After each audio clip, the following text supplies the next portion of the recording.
CELPIP vocabulary is one thing that students fail on non-stop. You wouldn't know that you failed on vocab. You would just get a low mark in CELPIP. You would think why. The reason is mostly vocabulary. And today, in this lesson from one of our top teachers, Teacher Bronwyn, you're going to learn 15 words. And if you use at least 10 or even 8 of them in your CELPIP writing, you will score amazingly. Your scores will change drastically, especially because these words are so common and you can easily use them in any informal or formal situation. So check this lesson out, extremely valuable, and more details on Teacher Bronwyn at the end of this video.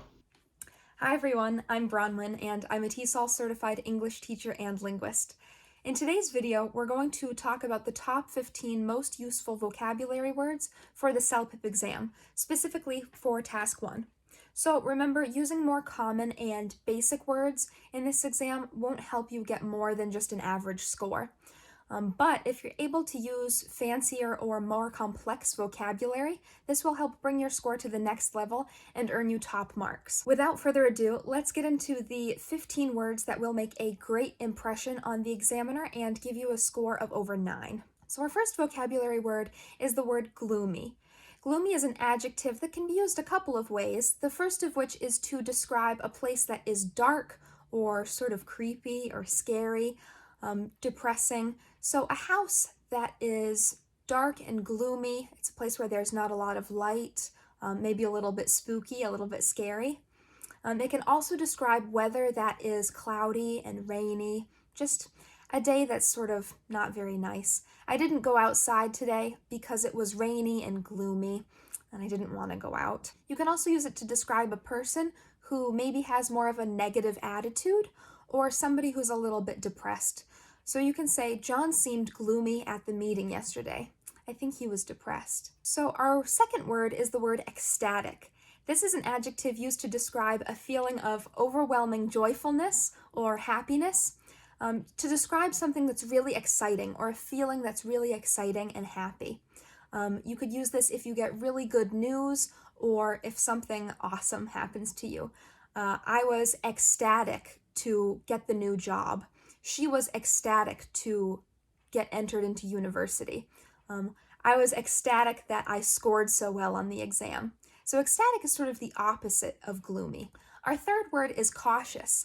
Cautious is an adjective that's used to describe someone who is more careful or something that is trying to be more careful, avoiding problems. So I could say that I am a cautious driver. I don't want to get into any accidents. I was cautious when I went ice skating because I didn't want to fall down. I was cautious. I was careful. Our fourth word is the word indifferent. Indifferent is an adjective that is used to describe someone who doesn't really care about something or someone who is uninterested in what's going on or uninterested in the subject. I could say, everyone is gossiping about celebrities these days, but I am indifferent. I don't care what they're wearing. I'm indifferent to their clothes. I'm indifferent to their activities. You could also use it in a more negative way. The king was indifferent to the suffering of his people. He didn't care about them. He was indifferent. Number 5 is the word bashful. Now, bashful is an adjective that is used to describe someone who doesn't want a lot of attention, someone who is kind of shy or quiet. They avoid talking to people. So someone who's bashful might not want a lot of attention on them. So she was kind of bashful. She had a lot of impressive achievements, but nobody talked about it. She didn't want to draw attention to herself. She was a little bit bashful. Number 6 is the word sympathetic.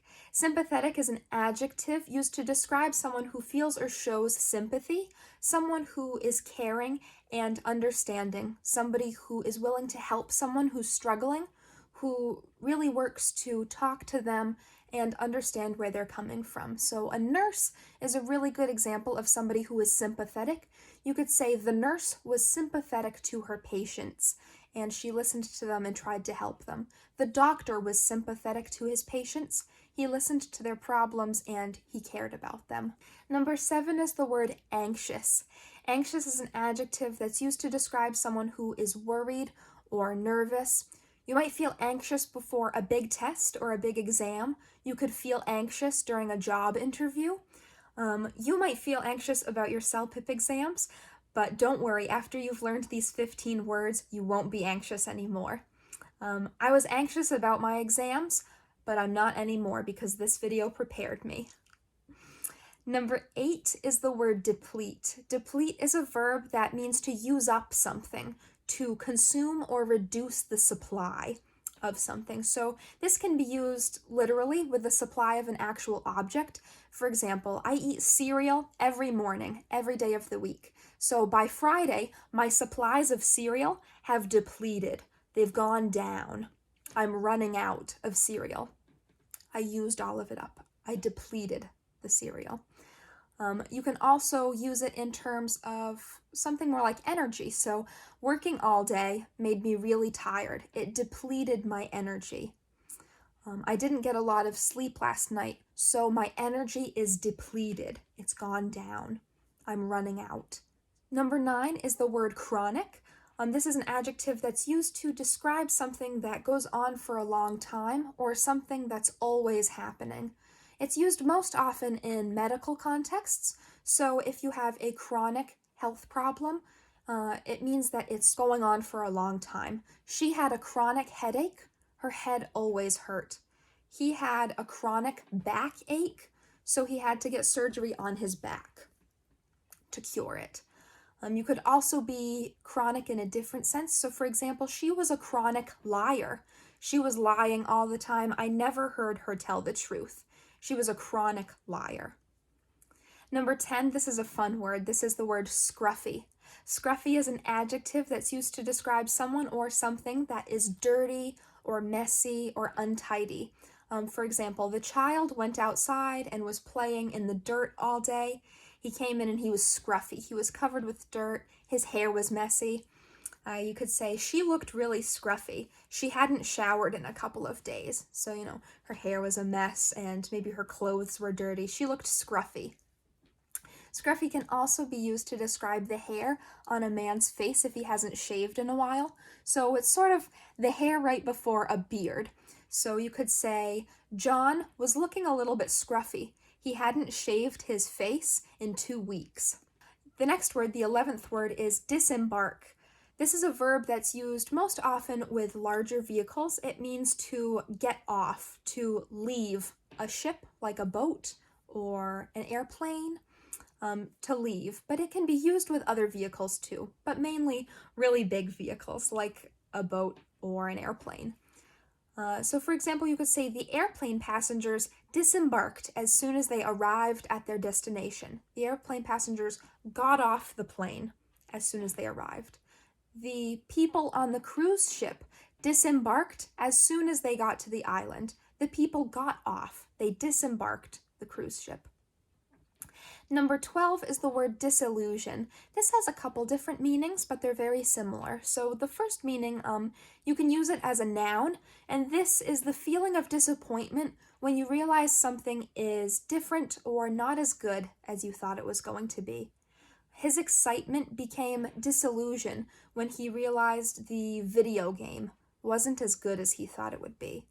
My excitement became disillusion when I realized the job I had applied for wasn't as easy as I thought it was going to be. Disillusion can also be used as a verb that's a similar meaning. It can mean to cause someone to realize that a belief or an idea is false or it's wrong. You can say the doctor disillusioned the patient when he told her there was no cure for her illness. I felt disillusioned when I realized that my favorite shirt didn't fit me anymore. Disillusioned. The 13th word is unearth. Unearth is a verb that means to find something that was hidden in the dirt or hidden underneath something. To dig up something that was in the ground. This is the more literal meaning.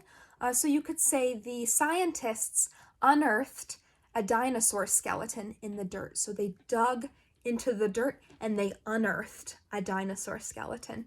You could also use it as more of a metaphor. You could say the lawyers tried to unearth the truth in this case. I tried to unearth the meaning of this word by looking it up in a dictionary. Number 14 is the word devalue. This is a verb that means to reduce or underestimate the importance of something.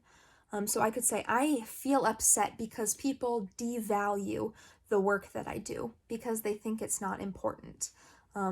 John felt like his coworkers devalued him because they didn't care about his work. They didn't think he was important.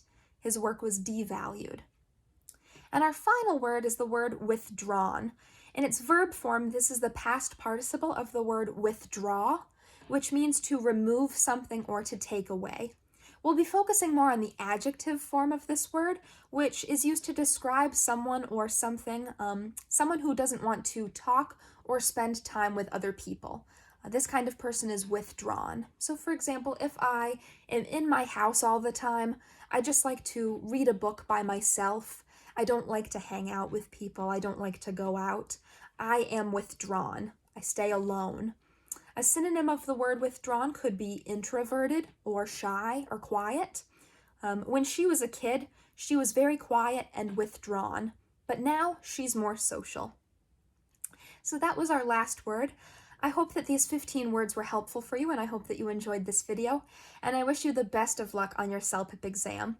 Have a great day. Thank you so much for watching. All right, so that was an amazing lesson from teacher Bronwyn. If you liked it, and if you want to speak like her, fluently, like a native speaker, for the next 2 weeks, we have a promotion. We have a 20% discount on all lessons with teacher Bronwyn. Limited time again, so these slots get booked up very quick. Let me know if you are interested. Email is in the description and also at the end of this video.